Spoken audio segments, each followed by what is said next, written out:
আলহামদুলিল্লাহ, সকাল থেকে সকাল প্রায় 6:30 থেকে আমি আমাদের নিজ ভোট কেন্দ্র পরিদর্শন থেকে শুরু করে নিজ ভোট প্রদান, আমার পরিবার সহ ভোট প্রদান শুরু করে সকাল 6:30 থেকে আমরা এখন প্রায় 4:35 পুরোটা টাইমে আমি প্রার্থী প্রধান এজেন্ট এবং আমার মা বেগম তাসনিয়া উদ্দিন লুনা, যিনি বিশ্বনাথ এবং ওসমানীনগর সিলেট 2 আসনের ধানের শীষের পদপ্রার্থী।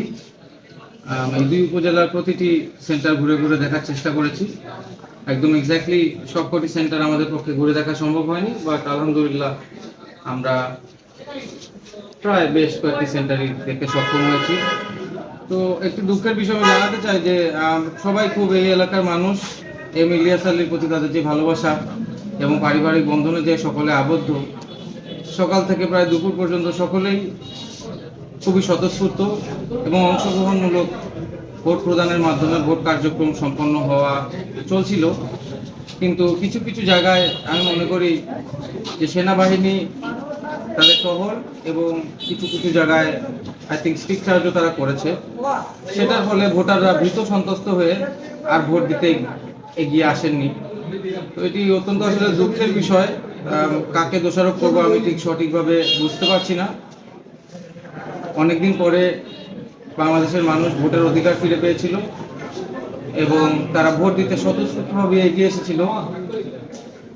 সেনাবাহিনীকে এখানে অবশ্যই মোতায়েন করা হয়েছিল এলাকার সকল শৃঙ্খলা বজায় রাখার জন্য এবং বিশৃঙ্খলাকে দমন করার জন্য, কিন্তু হয়তোবা তারা ছোটখাটো কিছু বিশৃঙ্খলা দমন করতে গিয়ে ভোটারদেরকে কিছু ভীত সন্ত্রস্ত করেছে এবং সেজন্য শেষের দিকে আমরা ভোটার উপস্থিতি তুলনামূলকভাবে অনেক কম পেয়েছি, যেটা কোনোভাবেই আশানুরূপ নয় আমাদের, বিশেষ করে আমাদের এই এলাকা বিশ্বনাথ ওসমানীনগরের জন্য।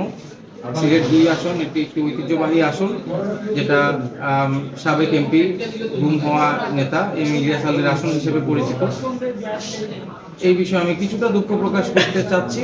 তাছাড়া আমি মনে করি তেমন কোনো আমি বিশৃঙ্খলার খবর পাইনি। কিছু কিছু জায়গায় আমি অবশ্যই পেয়েছি যেখানে হয়তোবা আমাদের অপর দল,